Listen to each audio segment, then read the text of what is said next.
Olá, acadêmicos, estamos aqui de volta para a nossa aula 5. Nós estaremos aqui tratando de funções trigonométricas, só que agora a função tangente e a função cotangente. Estaremos analisando essas duas funções da mesma forma que analisamos as funções seno e cosseno. Talvez, eu acho que a gente não venha a ter problema. E, posteriormente, também estaremos vendo aí as funções cossecante e secante. Por que não vamos ter problema? Lembra que quando nós definimos as relações trigonométricas seno, cosseno e tangente, a tangente é uma razão entre a função seno e a função cosseno. Quer dizer o quê? Que nós já conhecemos o comportamento, ou podemos definir o comportamento da função tangente baseado nas funções seno e função cosseno. Com uma exceção, lembrando que a função tangente é seno sobre cosseno, então nós temos uma restrição. A função cosseno nunca pode ser zero. Logo, quando a gente for analisar ciclo trigonométrico e o gráfico, algumas restrições serão impostas para nós. Vamos lá? Então, nós temos aí a função tangente e função cotangente, e vamos ver o que nos aguardam aí nessa aulinha. Ciclo trigonométrico para a função tangente. Como que eu posso representar?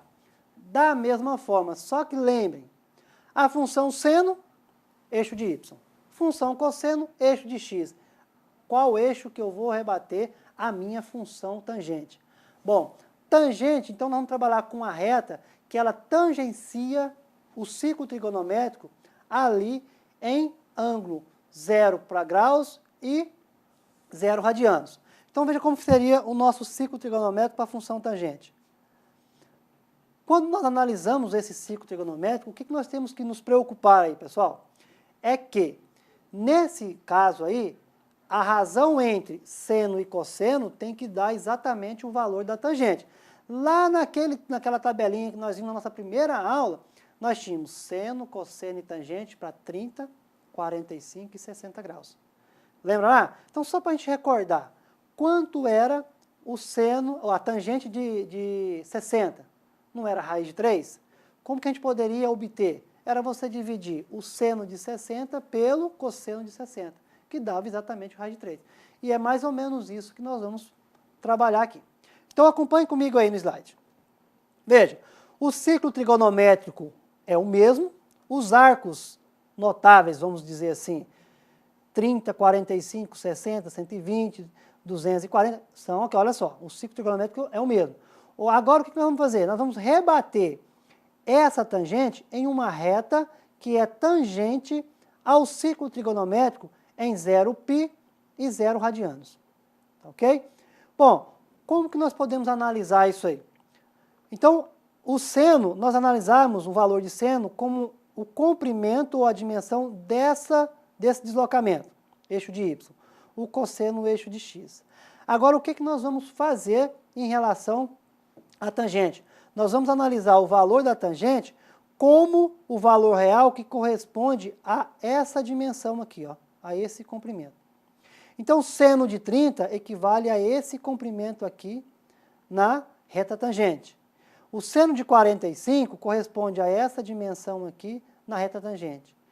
O seno de 60 corresponde a esse valor aqui. Recordando lá na nossa tabelinha, né, dos arcos notáveis, seno tangente de 30 é quanto? Raiz de 3 sobre 3. Tangente de 45 é 1.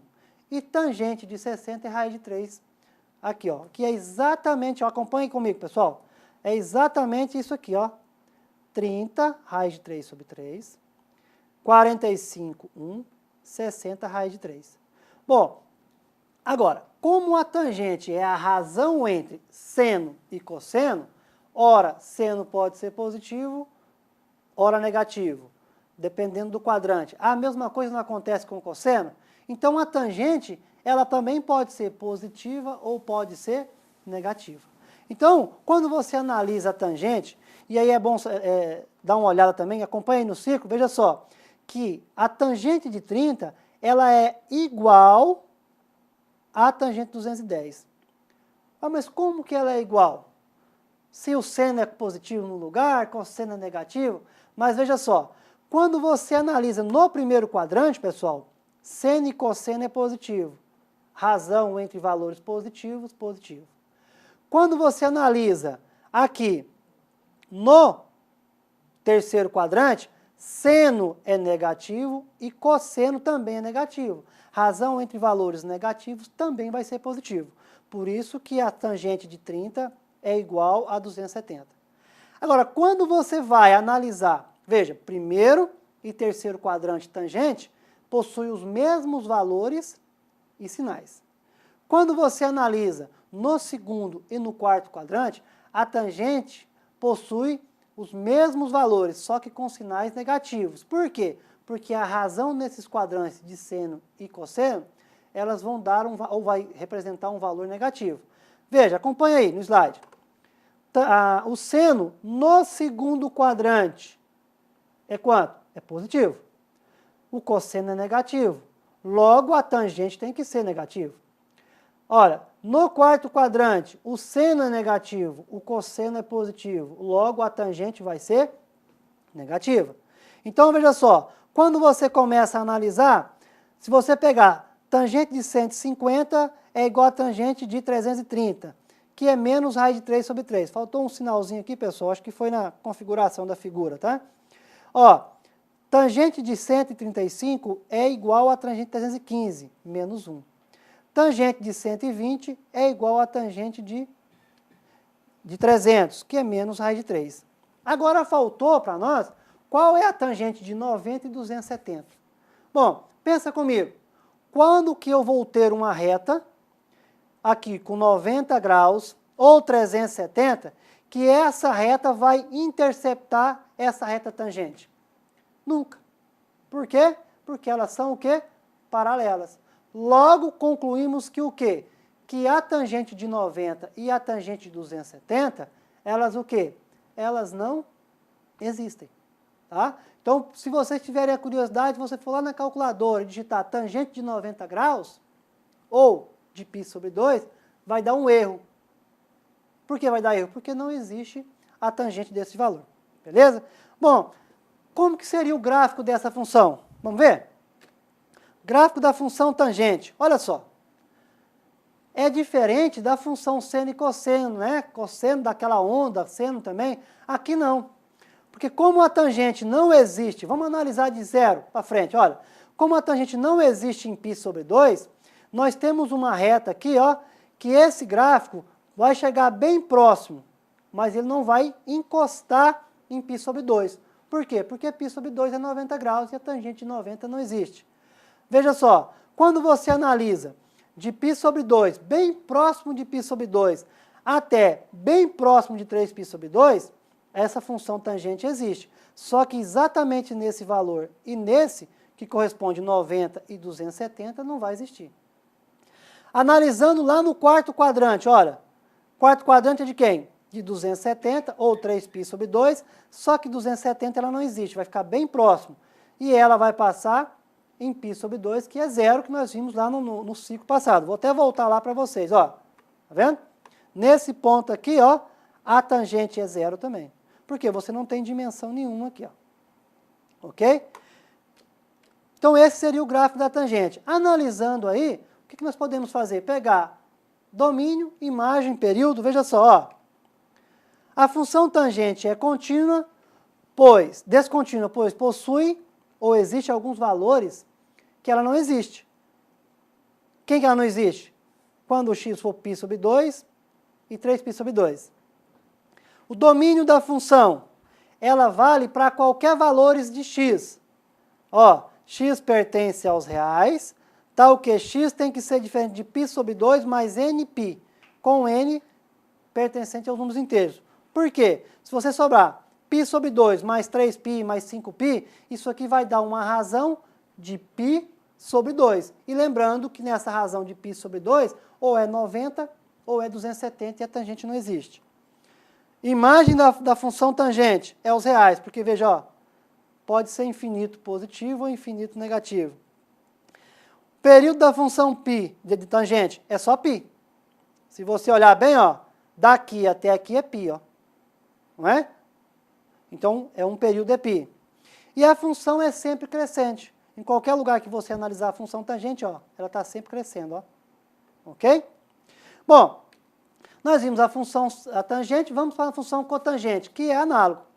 Tá? Lembrando que a função cotangente é o inverso da função tangente.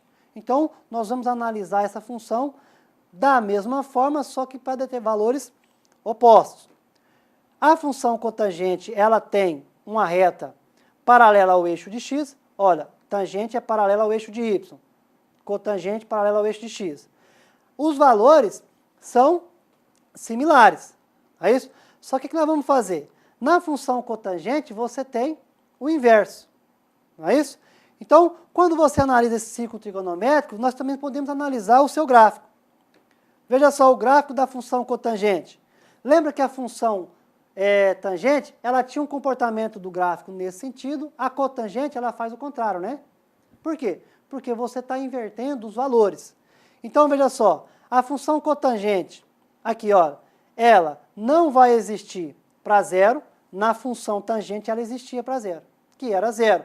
Só que como é o inverso, é dividido, é 1 sobre tangente e 1 sobre tangente, e tangente sendo zero não existe. Ó, a função tangente, ela não existia para π sobre 2, a função cotangente já existe, porque você pode inverter, e não tem nenhum caso de impossibilidade. Então, esse seria o nosso gráfico da função cotangente. Quando você analisa essa função cotangente, ela também tem as suas definições ou condições. Veja só, quando você analisa a função cotangente, ela é descontínua, pois não existe valores alguns de x para quem? Quando o x for zero, e quem? E π. Eles não vão existir. Então, ela deixa de ser contínua. Essa questão de continuidade, vocês vão trabalhar ela mais detalhadamente lá no cálculo 1, quando vocês entrarem em limites. Tá? Vocês vão ver isso com mais ênfase. O domínio da função cotangente é x pertence aos reais, tá o que? X tem que ser diferente de nπ. O que quer dizer esse nπ? Nunca pode ser um valor inteiro. 2π, 3π, 5π, 7π, 8π. Por quê? Porque isso aí vai estar exatamente em cima do eixo de x. Em cima do eixo de x, de acordo com o ciclo trigonométrico, a função cotangente não existe. A imagem da função cotangente, ela é quem? Ela é os reais. Ó, pode vir de menos infinito a mais infinito. O período é análogo ao período da função tangente, que é π. Se você olhar, olha só, de 0 a π, ela tem um comportamento. De π a bem próximo de 2π, o comportamento é o mesmo. Então, ela o período é igual a π. E logo, essa função ela é sempre o quê? Opa, aqui ficou um errinho, né, pessoal? Peço até desculpa, depois ainda vamos corrigir lá no nosso material. Aqui a função é decrescente, olha só. Ela sempre decresce. Não é isso? Ó, quando você vai deslocando o valor de x, o valor de y vai diminuindo. Então, essa função ela vai ser sempre decrescente. Então, corrigindo aqui, ó, ela é sempre decrescente. Beleza? Pessoal, veja que nessa aulinha nós vimos função tangente e função cotangente. Estaremos na nossa próxima aula trabalhando com as funções secante e cossecante. Aguardo vocês e até a próxima.